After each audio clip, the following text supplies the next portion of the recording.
Indonesia की धरती पर प्रधानमंत्री नरेंद्र मोदी, ये सीधी तस्वीरें हम आपको दिखा रहे हैं। प्रधानमंत्री नरेंद्र मोदी है और निश्चित तौर पर बेहद महत्वपूर्ण है ये दौरा, बेहद इसके खास मायने हैं। जो हमारे साथ और उनके ताल्लुकात हैं उनमें और इंडिया उनके ताल्लुकात में फ़र्क है। हमारी जो देखें बायलैटरल ट्रेड दोनों मुल्कों की है वो $5 अरब के करीब है। ठीक है जी, $4.5 अरब के करीब है, जो कोई इतनी ज़्यादा नहीं है एज़ कम्पेयर टू कहाँ 30 या 40 बिलियन डॉलर होनी चाहिए थी इस साल, लेकिन 30 अरब डॉलर हुई हैं। 5 अरब डॉलर का एक्सपोर्ट्स में हमें नुकसान हुआ है। आज हमारी एक्सपोर्ट्स तकरीबन 5-6 साल पहले की सतह पे जा चुकी। अब ये सहूलत हो गई है, यहाँ के लिए जरूरत बन गई है, कहीं के लिए भी, कहीं भी गुर्बत है, बेरोजगारी है, जिस वजह से लोग इस तरफ आ जाते हैं। यही है मेरे कहने का मतलब, ये बाकी आप सब समझदार हो।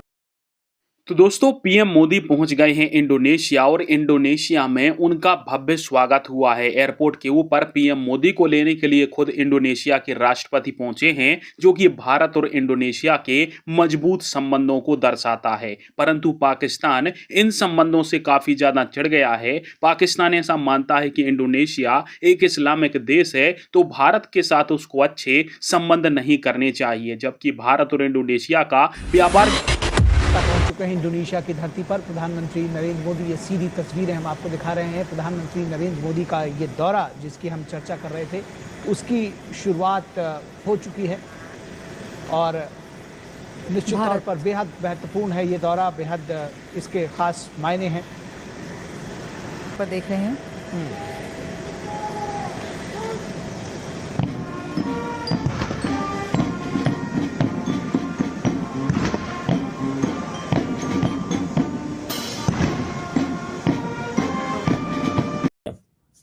बहरहाल ये एक चीज़ है जो हमारे साथ और उनके ताल्लुकात हैं उनमें और इंडिया उनके ताल्लुकात में फ़र्क है।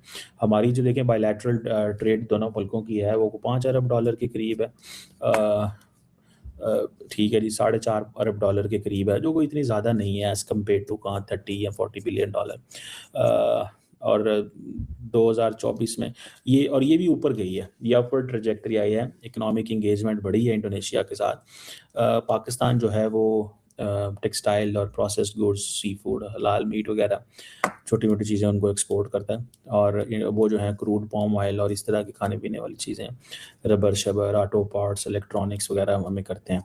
अभी recently I met a delegation from Indonesia that was visiting Pakistan, and बड़ी अच्छी हमारी उनसे कन्वर्सेशन हुई और we had an agreement, or we reached a consensus, not an agreement, we reached a on consensus के सोसाइटी लेवल पे ताल्लुकात बढ़ने चाहिए। बहुत सारे पाकिस्तानी मैंने देखा है लोगों को बाली वगैरह जाते हुए, वहाँ पे बहुत सारे विजिट करते हुए इस तरह की चीज़ों में, तो दैट इज़ इंटरेस्टिंग चीज़। लेकिन सवाल ये है कि इंडोनेशियन अगर प्रेसिडेंट पाकिस्तान आ रहा है, ठीक है जी, तो क्या होगा और कैसे चीज़ें होंगी और किस डायरेक्शन में चीज़ें जाएंगी। इतना कोई शोर नहीं है इंडोनेशियन प्रेसिडेंट के पाकिस्तान आने का, मैं आपको सच्ची बात बताऊं। इंडोनेशियन प्रेसिडेंट के पाकिस्तान आने का कोई इतना शोर नहीं है, ना ही कोई वेलकम है। लेकिन इंडिया ने डेलिब्रेटली तमाम मुसलमान ममालिक तक आउटरीच की, याद रखें, इंडिया ने तमाम मुसलमान ममालिक तक आउटरीच की ताकि पाकिस्तान को थोड़ा सा साइड लाइन किया जा सके, और इंडिया की बहुत ज़बरदस्त स्ट्रैटेजी थी बाय द वे, अगर सही मानों में देखा जाए ना तो वो अच्छी स्ट्रैटेजी थी। और वो स्ट्रैटेजी यही थी कि यार जो मर्ज़ी कर लें, इन्होंने जो एक ये चीज़ जो है ना, कुछ ना कुछ ये जो पाकिस्तान को इनसे दूर किया जाए। एक तो पाकिस्तान की कैपेबिलिटी नहीं है इनके साथ इंगेज करने की, दूसरा पाकिस्तान जो है वो अपने इंटरनल मसलों में घिला हुआ है। तो इट्स बेटर कि इन तमाम मुस्लिम दुनिया के साथ इंडिया के अच्छे ताल्लुकातों साथ उन्होंने अपना कारोबार बढ़ा दिया, ठीक है ना जी, साथ उन्होंने अपना कारोबार भी बढ़ा दिया, अपनी अप्रोच भी जो है वो कर दी। और so this is something very interesting by the way. ये एक चीज़ जो है वो इंटरेस्टिंग थी कि इंडिया ने इस अपॉर्चुनिटी को महसूस किया कि हमें हर कीमत के अंदर अपना जो इंगेजमेंट है वो बढ़ानी चाहिए। हर कीमत के अंदर अपनी इंगेजमेंट मुसलमान दुनिया के साथ बढ़ानी चाहिए और मेरा ख़्याल है वो बहुत हद तक कामयाब हुए। अब पाकिस्तान मैं इस पे है बहुत क्रिटिसिज़्म करता रहा हूँ कि इस तमाम जिसमें यूएई बड़ा मुल्क है। सऊदी अरब के ऊपर भी इंडिया ने काफ़ी इन्वेस्टमेंट की लेकिन सऊदी अरब वापस आ गया और उसकी वजह मिडल ईस्ट में जो चीज़ें थी, इंडिया क्योंकि इज़राइल से बहुत अच्छे ताल्लुकात रखता है ऑन दिस प्रीटेक्स्ट के बिकॉज़ उनको पता है कि it suits there domestic narrative on Muslims. अच्छा, गज़ा कश्मीर की सिचुएशन को लिंक करने के लिए। लेकिन इंडिया को उसका डिसएडवांटेज भी हुआ कि देयर इज़ अ क्वेश्चन एक एंग्जायटी एंड सस्पिशन इमर्ज हुआ है। डॉलर होनी चाहिए थी इस साल, लेकिन 30 अरब डॉलर हुई हैं। 5 अरब डॉलर का एक्सपोर्ट्स में हमें नुकसान हुआ है। आज हमारी एक्सपोर्ट्स तकरीबन 5-6 साल पहले की सतह पे जा चुकी हैं। यानी इन्होंने मुल्क को हमेशा रिवर्स गियर में चलाया है। जब भी शरीफ आए हैं, जब भी शरीफों की हुकूमत आई है, मुल्क रिवर्स गियर में चला है। ये कहते हैं ना हमने बड़ी स्पीड से चलाया है मुल्क, या स्पीड से लेकिन रिवर्स गियर में। और अब ये फिर इस कौम के 4 से 5 साल खा गए हैं। 13 से 18 और अब 22 से 26 हो चुका है और आगे 27 में इनके 5 साल पूरे हो जाएंगे अप्रैल में। 5 साल खा गए मजीद ये। पिछले 15 सालों में 10 साल इनकी हुकूमत रही। फिर भी ये कहते हैं कि हमें एक मौका और मिल जाए तो हम मुल्क की तकदीर बदल देंगे। लेकिन ये बेशर्म लोग हैं और हर बार यही कहते हैं। ये सबसे बड़ा मजाक है जो ये करते हैं कौम के साथ कि एक मौका और मिल जाए तो इस बार तो हम तकदीर बदल ही डालेंगे। जबकि ये वो लोग हैं कि इन्हें आप 100 साल भी दे दें तो क्योंकि ये रिवर्स गियर में मुल्क चला रहे हैं, ये तकदीर बदलना तो दूर की बात है, ये बर्बादी ही बढ़ाएंगे। इनको जितनी मर्जी मुद्दत दे दें, ये पाकिस्तान का भला करने की अहलियत रखते ही नहीं है। बहरहाल मैं सिर्फ इतना कहूँगा कि वो सहाफ़ी जिन्होंने हुकूमत का बयानिया चलाया है अपने व्लॉग्स में, उनको शर्म आनी चाहिए।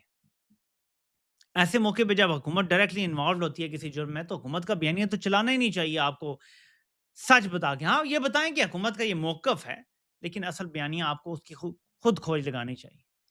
अब पता करें कि ये जो बच्चे हैं जिसके बारे में कहा जा रहा है, इसके पास क्रिप्टो में इन्वेस्ट करने के पैसे आए कहाँ से? मनी ट्रेल कहाँ है? एक 18-20 साल का बच्चा, उसके पास इतना पैसा कहाँ से आया? उसने कैसे कमाया? उसे किसने दिया?